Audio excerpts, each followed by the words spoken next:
Why are you out here today? I am out here today because my abortions was the best thing I ever did. Now tell me something. Yes. Can we put this on PhillyCam? Yes, you can. Now, why was your abortion the best thing you ever did? Because I was a teenager and I was not ready to have a kid and I was not ready to get married and I was headed out to France. And going to France was fantastic. And your name, ma'am? And my name is Miriam Oppenheimer and I am proud to say I had an abortion and I was a teenager. Right on. See you up the street. I'm going to grab that so we don't litter. Yeah, I'm going to grab that. This is Rich Gardner from the National Writers Union. The march here occurred after Supreme Court Justice Alito wrote a draft of an opinion that repealed Roe versus Wade. That means the end of legal abortions. Why is that? The medical science of viable fetuses has not changed. When a fetus becomes viable, when it can live outside the womb, was 22 weeks in 1973. Today it is 22 weeks. In no state is in the union is support for abolishing legal abortion over 30%. In many states, it's a great deal less. This is not like slavery. Support for abolishing slavery grew dramatically between 1840 and 1860. Support for abolishing abortion, has wavered between 20 and 30% for the last 20 years. There's simply no indication that it will ever exceed a third of the population,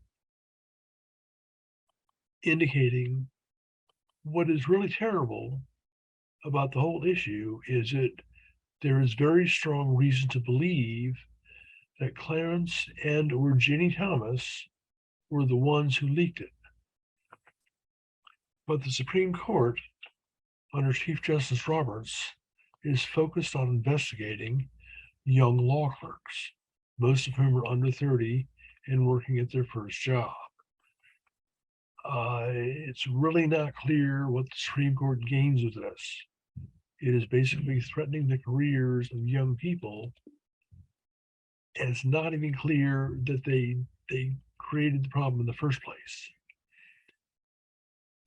This is a real problem.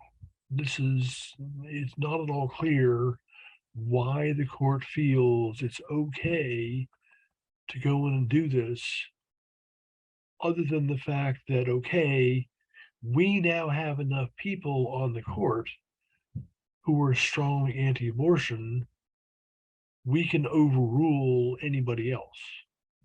We can overrule the minority. It's like, wait a second, that's a very, very thin basis on which to overturn a 50-year precedent. I foresee very bad things coming from this.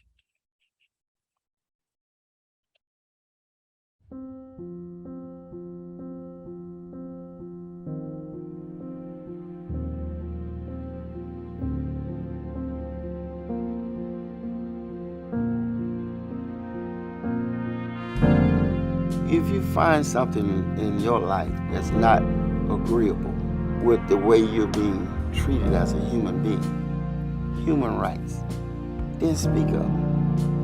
We spoke up. We spoke out. We decided that we had enough.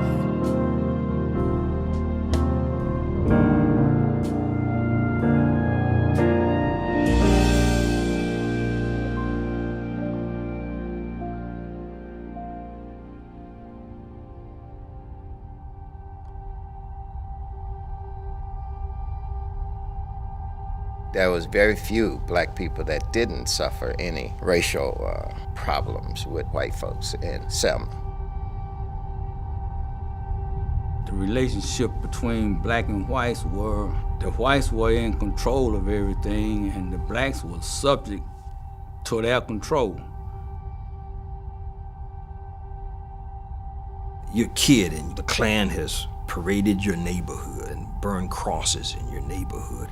You can hear them coming because they're honking their horns and making a lot of noise, and You run in the house and you hide under the bed and grandma locks the doors and turns all the lights off. That was my childhood. They come to your house, they knock on their door. White people, the police, it didn't matter. They tell you to come on, it was over with. The people never see you no more. We lived in a state of fear. The magic word, power.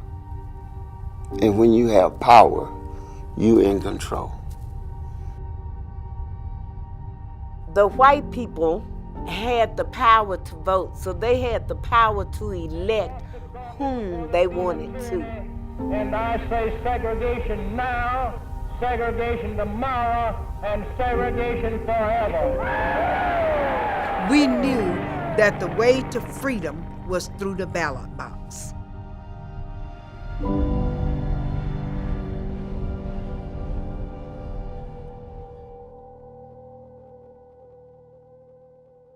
The state of Alabama initiated all of these barriers to the registrar's office. You know, when they go up there to register, they would tell them, count the number of jelly beans in this jar. And of course, you had the literacy test, and you had the grandfather clause, you had the poll tax. You know, all kind of things that would deter them from wanting to register. Ms. Tabb, how many times have you taken the test? I've taken it 6 times. Do you think you passed it this last time? I think I passed every time. They say I failed to answer 1 or 2 questions, but they didn't say what questions. Well, the only questions they asked you were your name and address. Right.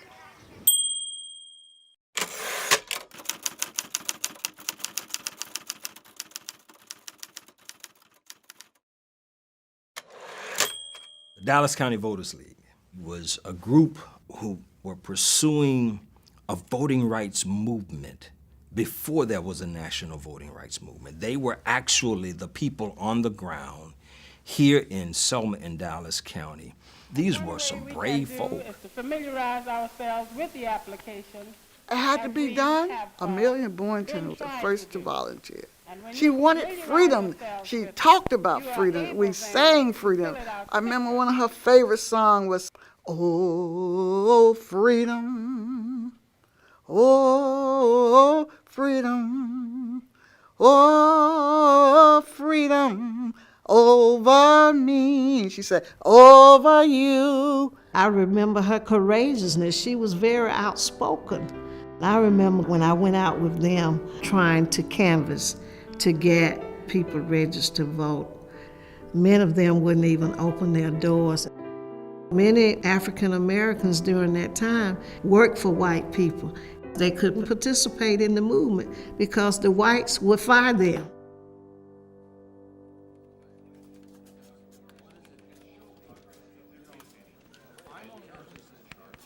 When I first went to get my assignment to be a SNCC organizer, the Black Board had an X on Dallas County, Selma. They said that the white folks were too mean and the black folks were too scared. I said, my goodness, I'll take it. If people don't expect anything to happen, how can you lose?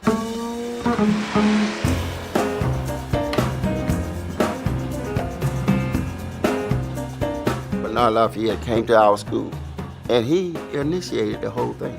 When they came in, the Student Nonviolent Coordinating Committee, they were working with the Dallas County Voters League, those folks who were already on the ground.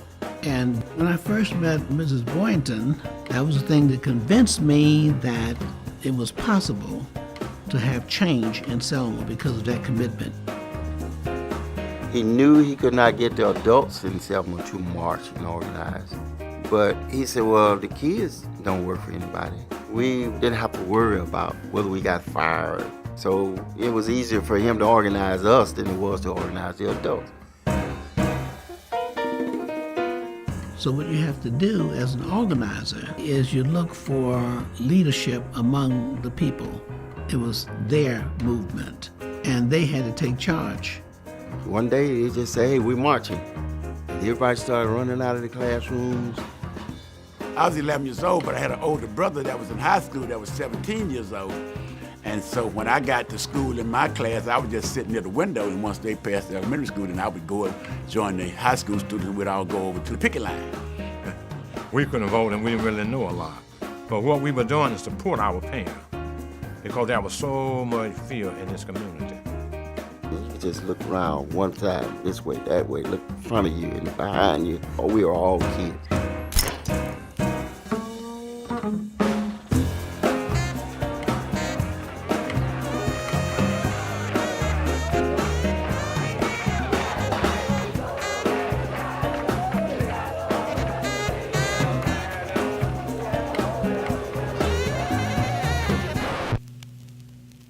I remember an incident, we were walking out one day, we was marching, and the superintendent came to the school with the mayor, and the superintendent walked up to my principal. So he walked up to him and he slapped the principal and said, "You need to get these niggas back in school."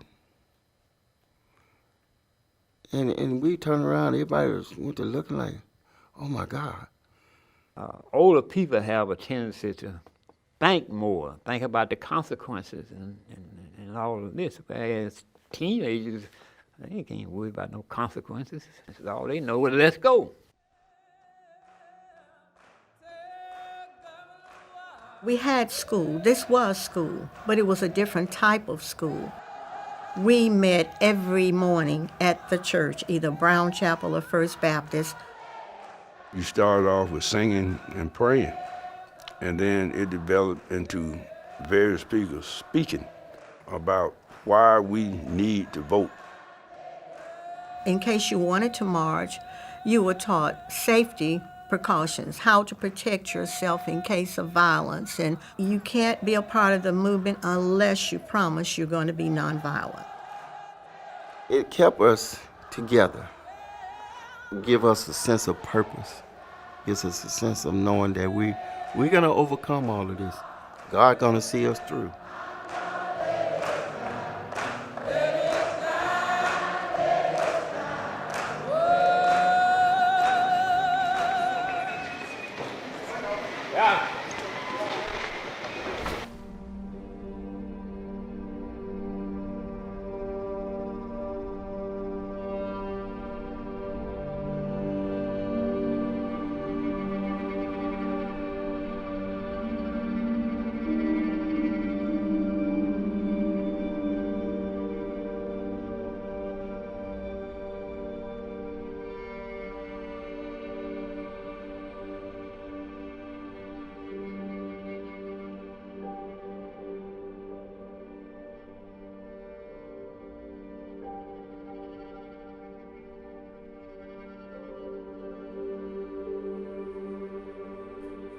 One thing I can say about being around Dr. King is that there was never any fear.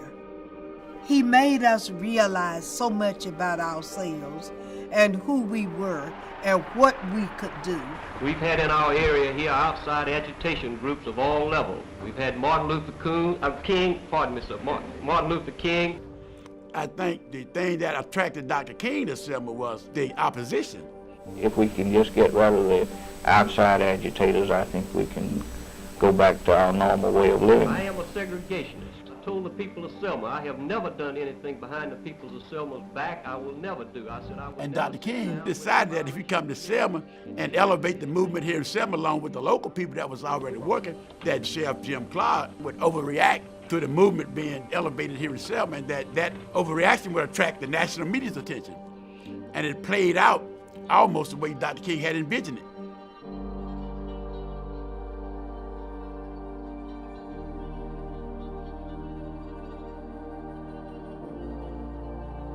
We pushed our parents, we pushed our adults. It got so where we told our teachers, said, look, we've done all we can do, what are y'all planning on doing? And it got to a point where the teachers knew that if they were to maintain the dignity in themselves and in the classroom, they had to do something because they knew the gravity of what was happening outside of the classroom. The Board of Registrars is not in session this afternoon, and you were informed beforehand. You came down to make a mockery out of this courthouse. You're not going to have it. The day of the Teachers' March, I felt proud. You could see them. standing firm like they were, like we had taught them how to be nonviolent. It was amazing. And so when they came out and participated in the march, we really went out there. And that really fired us up.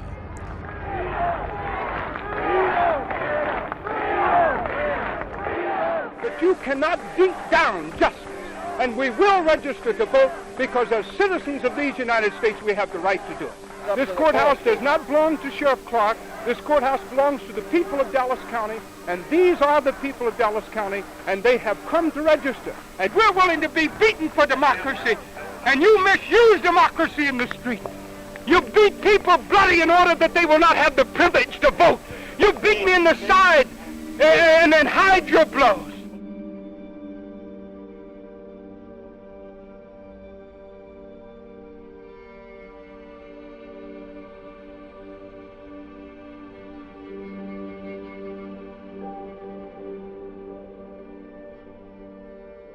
At 11 years old, I got put in jail 2 times, marching for the right to vote. Sheriff Jim Clark, they would contact the schools to use the school buses, and then once they got everything in place, they would pull the buses up in front of the courthouse, and everybody that was standing out on the sidewalk in line, they would load them on the school bus. After you were fingerprinted and mugshot, we were placed jail cells tight as sardines in a can. They would stack 10 or 12 kids in a 4-man cell. We were sleeping on the floor. We slept on top of one another. We had to drink water out of the commode.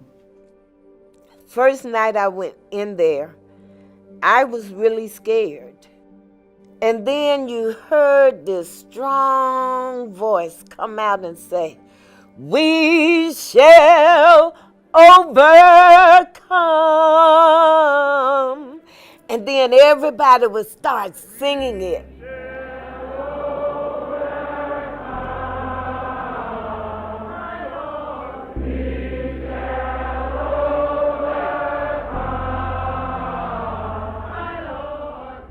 Our mother, she was so supportive, but she worried. Only way she would know anything was through the neighborhood, and you hear things. People's, but did you hear they locked them all up today? The main thing they wanted to hear was, did anybody die? As long as they didn't hear that, they were all right.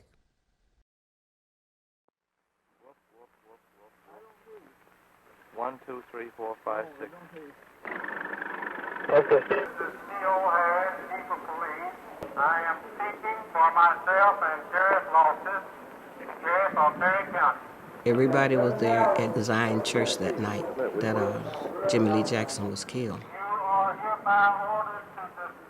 There were young people, older people, everybody there in that church that night. But they put out all the lights in Marion. They deputized all of the whites that they could find. Order to disperse. If you do not, you will be arrested.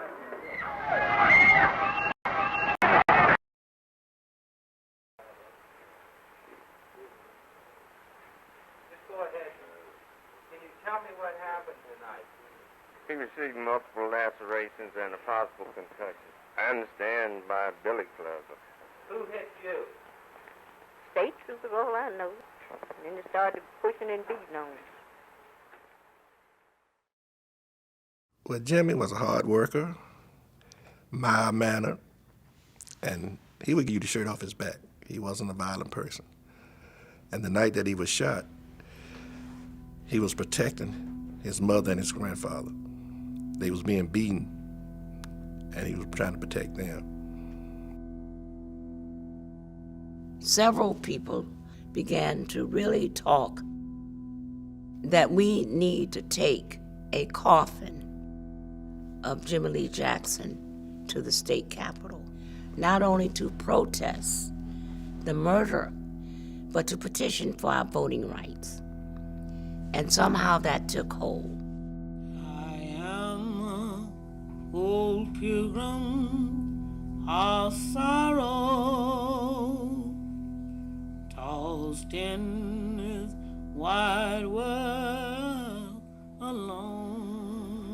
We're marching today to dramatize to the nation, dramatize to the world, that hundreds and thousands of Negro citizens of Alabama, but particularly here in the Black Belt area, denied the right to vote.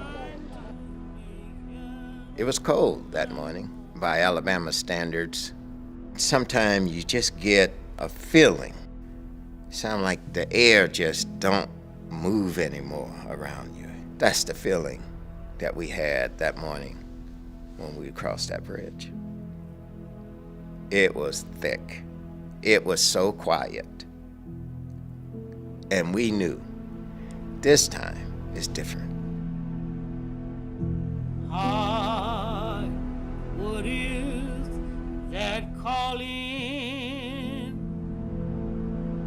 My blood runs so chilling, so slow.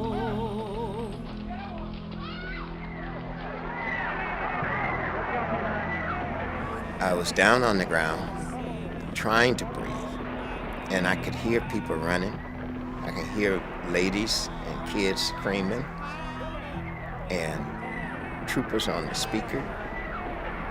And just about when I couldn't take it anymore, I lifted my head, and a posse man with a billy club knocked me out. On the Water Avenue side, I stopped, dead in my tracks. I saw my baby sister in this man's arms. She looked like she was dead. I was 14 years old, thinking that I had gotten my sister killed because I was supposed to be taking care of her. Bloody Sunday. It was terrible. But it's another day that I was proud to be part of. My grandmother always taught me if you start something, you had to be determined to finish it, no matter what the end was.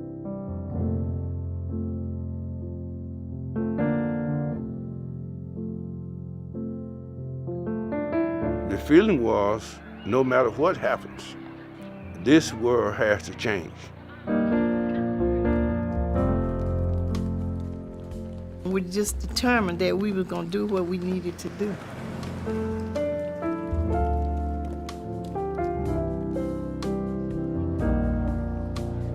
I remember feeling so proud just to see that many people. The atmosphere was joy. You know, it was togetherness, something the Lord had put together. You know, you're talking about 25,000 just everyday people. That's pretty amazing.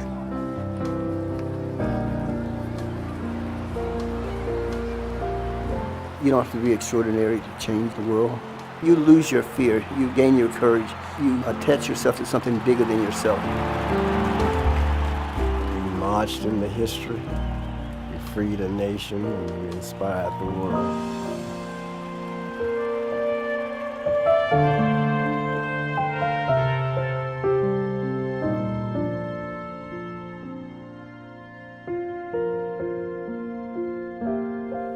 The Americans who crossed this bridge, they were not physically imposing, but they gave courage to millions. They held no elected office, but they led a nation. They marched as Americans who had endured hundreds of years of brutal violence, countless daily indignities, but they didn't seek special treatment, just the equal treatment promised to them almost a century before. When it feels the road's too hard, when the torch we've been passed feels too heavy, we will remember these early travelers and draw strength from their example.